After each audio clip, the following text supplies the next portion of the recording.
Sindoro dari teman saya yang melakukan pendakian kala itu di tahun 2008 atau 2010, dia agak sedikit lupa. Dia mengalami pendakian sedikit mencekam, jadi ingin bercerita dan berbagi pengalaman kepada teman-teman kalian. Awal pendakian mereka itu bermula dari keinginan mereka mendaki Gunung Sindoro. Mereka menggunakan 4 motor, berangkat dari rumah mereka dan sampai di base camp Sindoro Siapledung itu jam 12 malam, tepat pada malam Kamis.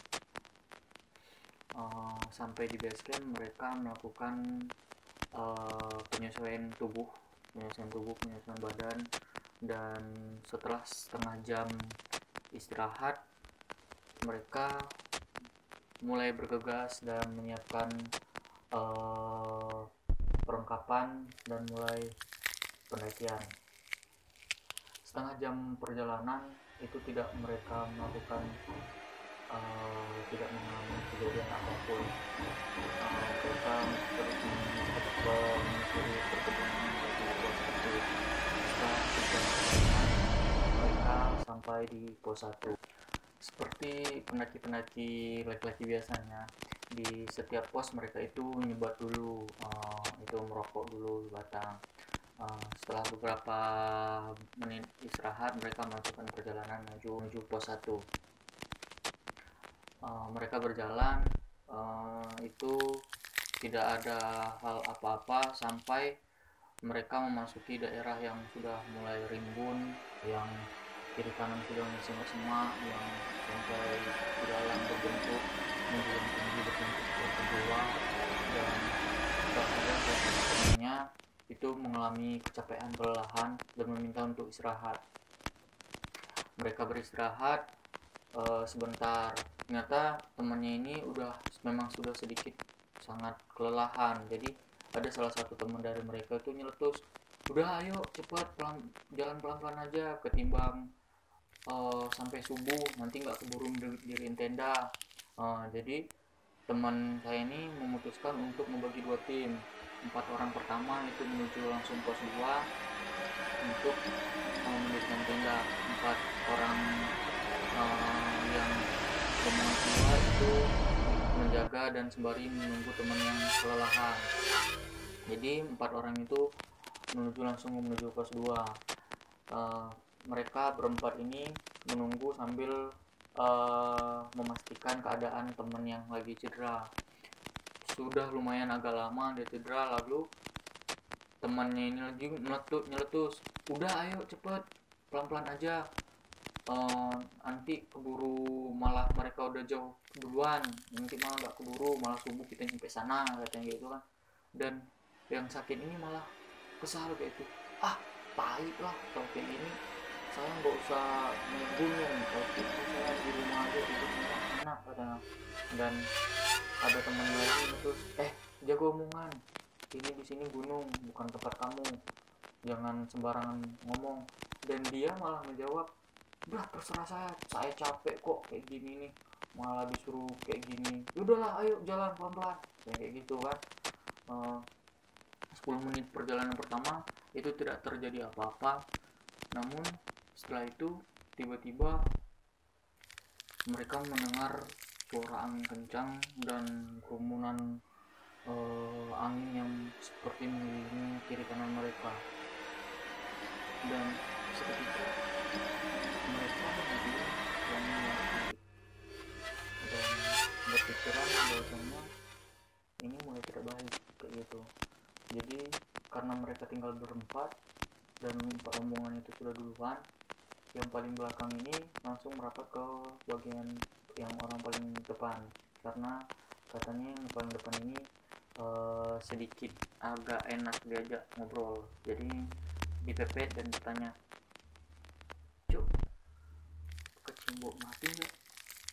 Enggak, itu perasaan kamu aja, udah nggak apa-apa, belakang aja, kata dia gitu kan. Jadi dia menuju ke belakang, dan karena posisi dia paling belakang, otomatis dia paling takut lah kala itu. Mereka terus berjalan, dan nggak lama, hampir 10 menit mereka berjalan, itu yang paling belakang mendengar tapak langkah kaki yang bukan dari rombongan mereka, dan itu jelas dari belakang.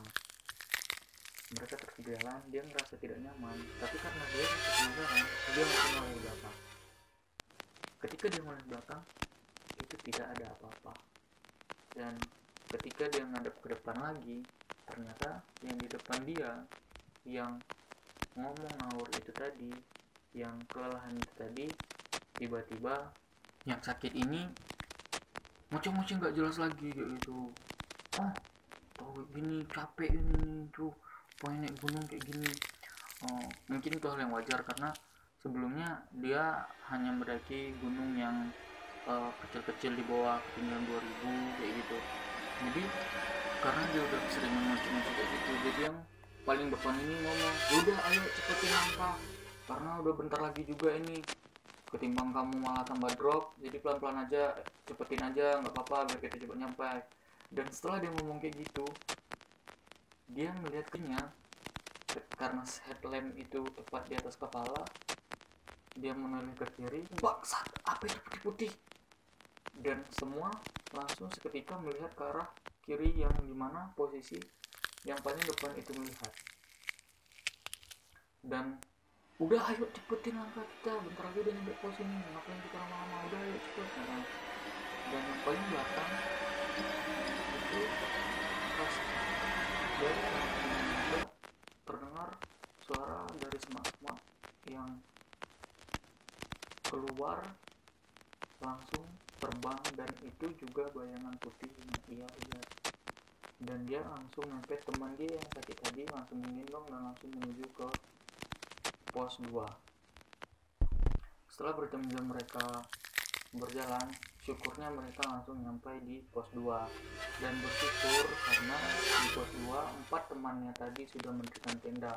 1 orang masih sadar karena belum ngantuk dan menunggu temannya, dan 3 orang itu sudah terlelap tidur karena mungkin kecapekan. Dan sampai di situ teman yang satu yang sudah nyampe duluan itu bertanya sama mereka yang 4 orang di belakang, kalian ketemu nggak mbak-mbak yang bawa carrier merah yang duduk di atas di bawah pohon? 4 orang ini saling nanya, mbak-mbak yang mana? Kami nggak ada ketemu orang kok. Dan teman yang satu tadi itu menunjukkan bahwasannya itu mbak-mbak tadi di situ, kami duluan. Karena ketika kami ajakin, dia ngomong dia lagi nungguin temennya yang lagi kencing. Dan mereka saling menatap lagi, siapa yang dilihat dan mbak-mbak yang mana. Dan teman yang satu lagi itu memastikan, apakah memang kalian benar nggak ada rombongan kalian di depan kalian yang sampai di sini. Dan yang 4 orang ini saling meyakinkan bahwasannya mereka benar-benar tidak ada melihat pendaki lain selain mereka yang menuju pos 2. Jadi mereka bingung, dan temen yang satu ini tak benar gue tuh melihat ada mbak-mbak yang pakai carrier merah, dan kami saling sapa kok, kami nanyain mau barengan apa enggak, karena dia bilang nungguin temennya yang lagi kencing, jadi kami duluan. Yaudah mbak, kami duluan ya kayak gitu. Dan berlalulah waktu itu, mungkin mereka tidak ada terlalu memikirkan apa-apa, jadi mereka langsung masuk ke dalam tenda beristirahat. Dan tidak lama, setengah jam dari mereka istirahat, mereka mendengar langkah kaki rombongan begitu banyak. Dan cerita akan dilanjutkan part 2.